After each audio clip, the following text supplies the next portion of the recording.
Imagine waking up each day surrounded not by the comforts of home, but by walls of mud, the stench of decay, and the constant threat of death. Imagine hearing the whistle of artillery shells overhead, knowing that at any second, one could end your life. This was the reality of trench warfare, the brutal, unrelenting struggle that defined World War I. Welcome to our journey into the mud, blood, and terror of the trenches. Today, we're stepping back over a century to the Western Front of the First World War, where millions of men endured conditions so harsh, so unimaginable, that they changed the course of history forever. If you've ever wondered what life was truly like for the soldiers who fought and suffered in those endless lines of dirt and despair, this is their story.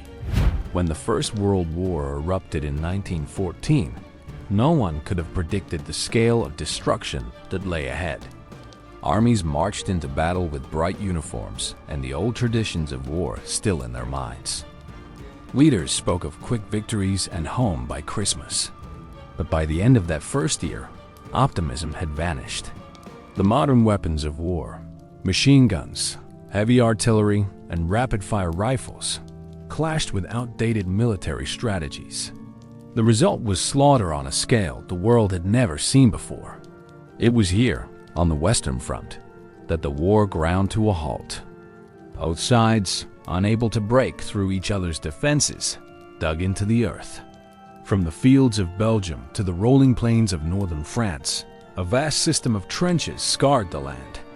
Hundreds of miles of zigzagging lines stretched from the North Sea to the Swiss border, manned by millions of soldiers who would spend years locked in a deadly stalemate. For the men who entered these trenches, the war transformed into a battle not only against the enemy, but against the environment itself. The trenches were dug deep into the soil, often hastily constructed under fire. They became home, fortress, and coffin all at once. The smell of unwashed bodies, rotting food, and worse, the corpses of fallen comrades who could not always be buried properly, clung to the air. Rain turned the trenches into rivers of mud, swallowing boots and sometimes entire men. The daily routine was grueling and relentless. Soldiers lived by a strict cycle known as the trench routine. At dawn, they stood to arms, bracing for enemy attacks that often came with the rising sun. Then came long hours of sentry duty, repairing sandbags, filling waterlogged dugouts, or carrying supplies through dangerous communication trenches. At night, under the cover of darkness, came patrols into no man's land, that terrifying wasteland between the opposing lines, littered with barbed wire, shell craters, and the remains of the dead. Life in the trenches was never quiet. Even in moments of relative calm, the threat of sudden death was constant. A sniper's bullet could find you if you dared raise your head above the parapet. Artillery barrages shattered nerves and landscapes alike, reducing men to what would later be called shell shock, the psychological wounds of war. Rats, fat from feeding on corpses, scurried through the mud. Lice-infested uniforms, biting skin raw and spreading disease. Soldiers often joked grimly that the lice and rats were more reliable enemies than the Germans. And yet, despite the misery, camaraderie formed. Soldiers leaned on one another for survival, forging bonds that only those who shared such horrors could understand. Letters from home became lifelines, reminders of the world beyond the wire. And when the fighting paused, even briefly, there were moments of humanity, a shared cigarette, a song, or the simple comfort of silence. The trenches of World War were more than just a battlefield. They were a world unto themselves, a world where the line between life and death was as thin as the mud-soaked walls, surrounding the men who endured them. Day after day, trench life broke men down. The monotony was almost as deadly as the bullets. Soldiers joked about the endless mud, but there was nothing funny about it. Rainfall transformed the trenches into waterlogged ditches. In some areas, the water stood waist-deep, and soldiers were forced to remain in it for hours, sometimes days, at a time. Feet swelled, blistered, and rotted away, leading to the dreaded condition known as trench foot. Left untreated, trench foot turned flesh black and gangrenous, often requiring amputation. The mud seemed to have a life of its own. It swallowed rifles, equipment, even men. Some soldiers recorded in their diaries that they feared drowning in the muck more than being shot by the enemy. The stench was unbearable, a mixture of wet earth, smoke, sweat, sewage, and death. And yet, this was home. Food was scarce and far from appetizing.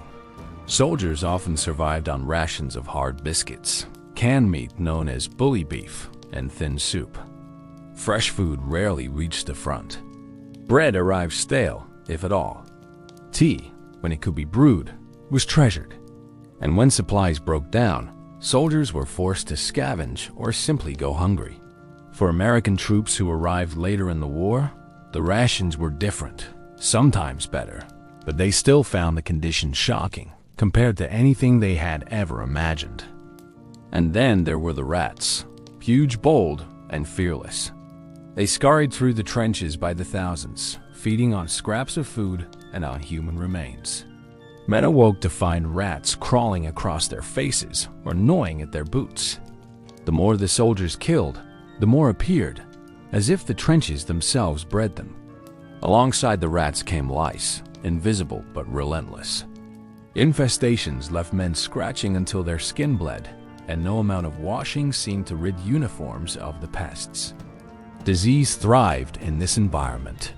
Dysentery, spread through contaminated water, left soldiers weak and dehydrated. Influenza swept through the lines, claiming lives even without a single shot fired. And always, there was the constant fear of gas. For the first time in modern war, poison gas was unleashed as a weapon.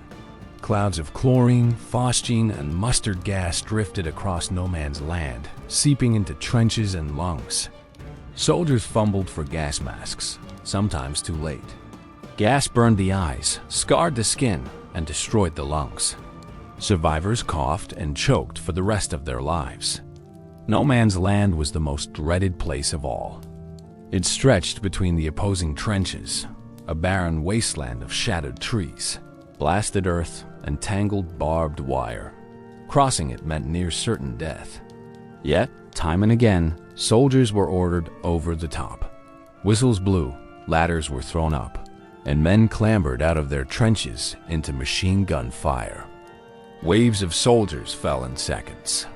Advances were measured not in miles, but in yards, often at the cost of thousands of lives.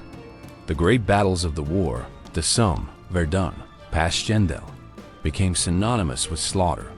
At the Battle of the Somme in 1916, British forces suffered nearly 60,000 casualties in a single day, the bloodiest in their history. Verdun, lasting almost the entire year of 1916, saw French and German armies locked in a grinding struggle that claimed over 700,000 casualties. Passchendaele, fought in the endless mud of Belgium in 1917, left soldiers literally drowning in the battlefield. These battles defined trench warfare. Massive offensives, unimaginable losses, and little ground gained. The psychological toll was devastating. Soldiers who once marched off with pride returned broken, if they returned at all. The term shell shock entered the vocabulary, a condition we now recognize as post-traumatic stress disorder. Men trembled uncontrollably, suffered nightmares, or could no longer speak. In an age when mental illness was poorly understood, some were accused of cowardice, even court-martialed, though they were simply victims of trauma beyond human endurance. And yet, in the midst of this horror, soldiers found ways to endure. They sang songs to lift spirits. They carved graffiti into trench walls. They wrote letters home, clinging to the hope that someone was waiting for them. Friendships forged in the trenches were bonds stronger than steel. A man's life often depended on the comrade beside him, not just to watch his back, but to keep him sane. Even small acts of defiance or humanity carried weight. Soldiers shared food, told jokes, or passed around a cigarette as if it were gold. And in rare, extraordinary moments, humanity broke through the madness. The most famous example came at Christmas in 1914, when soldiers from both sides briefly laid down their arms. They sang carols, exchanged gifts, and even played football in no man's land. Though fleeting, it was proof that even in the darkest of times, the human spirit could not be completely extinguished. Trench warfare was not just a way of fighting. It was an entire world. It shaped the men who lived it and defined the war itself. By 1917, millions had passed through its mud-soaked walls, each carrying scars that would last a lifetime. By the final years of World War I, trench warfare had carved its place into history as one of the most horrific ways mankind had ever waged war. The stalemate on the Western Front showed the world that old strategies could not withstand modern firepower. Generals sent wave after wave of men into the teeth of machine guns, and the trenches swallowed them by the millions. When American forces entered the war in 1917, they too were thrown into this brutal system. Many young Americans, fresh from farms, cities, and small towns, found themselves in the same mud and misery that Europeans had endured for years. They wrote letters home describing the shock of trench life, the filth, the lice, the relentless shelling. For them, the trenches were a world apart from anything they had ever known.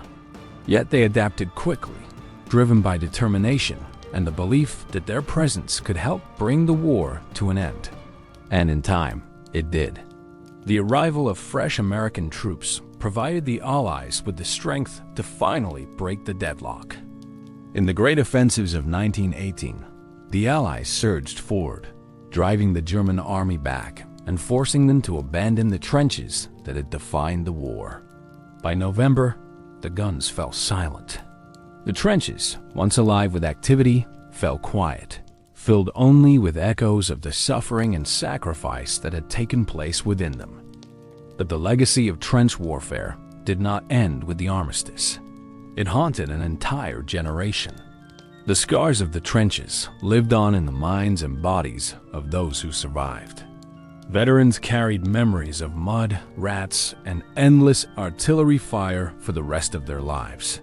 Cities and villages across Europe were filled with men missing limbs, blinded by gas, or shattered by shell shock. The trenches had been their crucible, and though the war was over, they would never truly leave it behind. The land itself bore the marks. Even today, more than a century later, the fields of France and Belgium remain scarred. Farmers still unearth rusted helmets, corroded rifles, and unexploded shells, grim reminders of the war that once raged beneath their soil. The trenches have long since collapsed, reclaimed by nature, but their memory endures. Trench warfare changed how the world thought about conflict. It showed the futility of mass charges against modern weapons. It demonstrated the devastating human cost of industrialized war. And it etched into history some of the most iconic images of the Great War. Soldiers huddled in mud-filled dugouts, barbed wire stretching across a wasteland, men silhouetted against a burning horizon. Yet perhaps the greatest legacy of trench warfare was the human one. Despite the horror, despite the mud and blood, soldiers endured. They fought not only against the enemy, but against despair. They clung to hope, to friendship, to the faint promise of survival.